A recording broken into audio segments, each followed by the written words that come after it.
ዩክሬን በፈረንጆቹ ነሐሴ 24 1991 ራሷን ከሶቪየት ህብረት ነፃ ሀገር ብላ ካወጀች ከወራት በኋላ በተሰጠ የመገንጠል ድምጽ አሰጣጥ ውጤት በፈረንጆቹ ታህሳስ 25 1991 የሀገርነት ዕውቅናን አግኝታለች።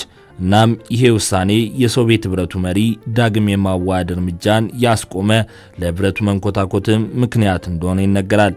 በእርግጥ በድህረ ሁለተኛው የዓለም ጦርነት ወቅት በአሜሪካና ሶቪየት ህብረት መካከል የፈነዳው ቀዝቃዛው የዓለም ጦርነትን ተከትሎ የመጣው መካረር ለህብረቱ መክሰም ምክንያት ነው ቢባልም ግን ደግሞ ለሶቪየት ህብረት መፍረስ ከውስጥ ሆኖ ስርዓቱን በመቦርቦር ምዕራቡ ዓለም ዩክሬንን ሳይጠቀምባት እንዳልቀረ ይነሳል።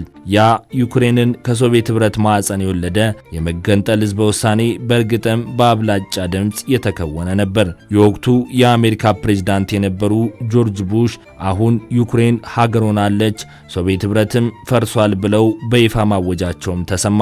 እናም ይህንን ተከትሎ በወጣው የሶቪየት ህብረት ጎጆ መበተን ለዩክሬን ሰርግና ምላሽ ሆኖ በዛች የፈረንጆቹ 1991 የዩክሬንን ነፃ ሀገርነትን ያቆመ ፓርላማ ተወለደ።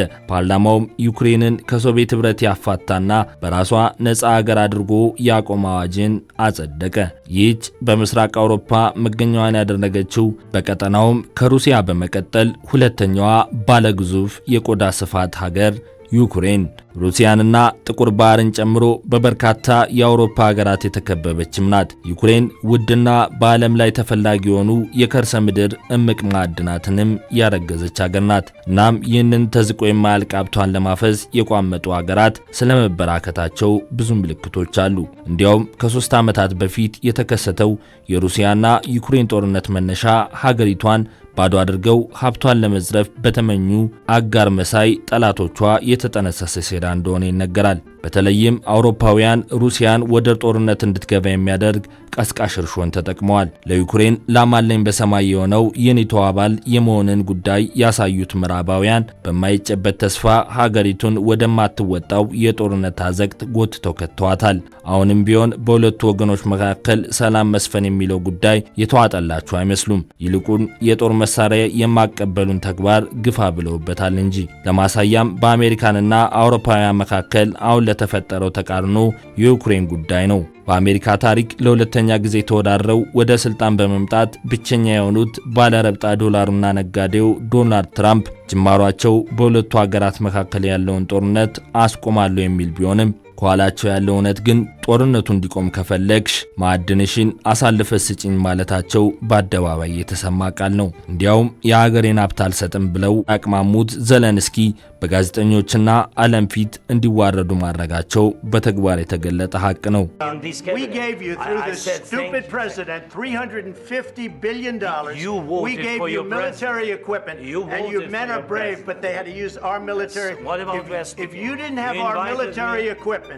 If you didn't have our military equipment, this war would have been over in 2 weeks. ይህንን የተመለከቱት የአውሮፓ ሀገራት ግን በዚህ ክፉኛ ደብሯቸዋል። ምክንያቱም እነርሱ በፈለጉት መንገድ የዛችን ሀገር አንጡራ ሀብት ለመዝረፍ የጀመሩት መንገድ በትራምፕ አቋራጭ መንገድ የተጨናገፈ መስሏልና። እንዲያውም ዘለንስኪ ከትራምፕ ጋር በዛ ወቅት ሲኳረፉ አውሮፓውያን መሪዎችና አለንልህ ብለው አበባ ነስንሰው በክብር ተቀብለው ማቀፋቸው ይታወሳል። ይህ ከላይ ሲታይ የወዳጅነት መሳሳም ይምሰል እንጂ ከውስጥ ያለው ሀቅ ግን ሀገሪቱን አቅም አሳጥቶ ንብረቷን መዝረፍን ያለመ ስሌት ነው። የባትሪ ምርትን በማንቀሳቀስ ወደር የለሹ የሊቲየም ክምችቷ ሲታይ ከአውሮፓ በሶስተኛ ደረጃ ላይ ያለችው ዩክሬን በእርግጥም ማዕድኗን በሚፈልጉ ወዳጆቿ ተገፍታ የገባችበት ማባሪያ ያጣ ጦርነትም መነሻው ይህ ነው። ለኤሮስፔስና ሌሎች ኢንዱስትሪዎች ጠቃሚ የሆነው የዩክሬን ቲታኒየም ምርትም የአውሮፓ ትልቁ የታይታኒየም ክምችት አካል ነው። ይህች አሁን በጦርነት እየተናጠች ያለች ሀገር ለኤሌክትሪክ ተሽከርካሪዎች ባትሪ ቁልፍ አካል የሆነው የግራፋይትም ክምችቷ ትንግርት ነው። ይህ ብቻ አይደለም። ዩክሬን ብርቅዬ የምድር ንጥረ ነገሮች የሚባሉትና ለከፍተኛ የቴክኖሎጂ አፕሊኬሽኖች አስፈላጊ የሆኑትን እንደ ሴሪየም፣ ኒዮዲሚየም እና የትሪየምን ጨምሮ የበርካታ ብርቅዬ ንጥረ ነገሮች ክምችትን ያረገዘች ሀገር ናት። ከፍተኛ መጠን ያለው ቤሪሊየም፣ ዩራኒየም፣ ኒኬን፣ ማንጋዚን፣ መዳብ፣ እርሳስና ዚንክም በሀገረ ዩክሬን የሚገኝ ክምችት ነው። እናም የአውሮፓ ሀገራት የሊቲየምና ቲታኒየም በውጭ አቅራቢዎች ላይ ያላቸውን ጥገኝነት ለመቀነስ ዩክሬን ወሳኙ ሀገር ናት። ግን ደግሞ አብዛኛዎቹ እነዚህ ሀብቶች አሁን ላይ በሩሲያ ቁጥጥር ስር በወደቁት እንደ ዶኔትስክና ሉሃንስክ ባሉ ምስራቃዊ ክፍሎች ውስጥ ናቸው። ይህም የጂኦፖለቲካ ውጥረቶችንና የመዳረሻና የወደፊት አቅርቦት ሰንሰለቶች ላይ ስጋት ፈጥሯል። ከዛ በላይ ግን ምዕራቡ ዓለም የዩክሬን ጦርነት የማዕድን ላም የወለደች በሚል የተሳሳተ ስሌት የሄደበት የግፋ በለው ድጋፍ የቆጡን አውርድ ብላ የብብቷን ጣለች ሆኗል። ምክንያቱም እነዚህን ቁልፍ የማዕድን ቦታ ሩሲያ ጠቅልላ ይዛለችና። በዚህ ስሌት ውስጥ ያለችው አሜሪካም በ2025 መጀመሪያ ላይ ዩክሬን የተፈጥሮ ሀብቶችን በማሰስና አጠቃቀም ላይ ለመተባበር ጉልህ የሆነ ስምምነት ተፈራርመዋል። ይህ ስምምነት የዩክሬን የማዕድን ሀብት ስትራቴጂካዊ ጠቀሜታና የዓለም አቀፍ ማህበረሰብ ሀገሪቱን ለመደገፍና የማይበገር የአቅርቦት ሰንሰለት ለማረጋገጥ የሚያደርገውን ጥረት የሚያሳይ ነው ተብሎለታል።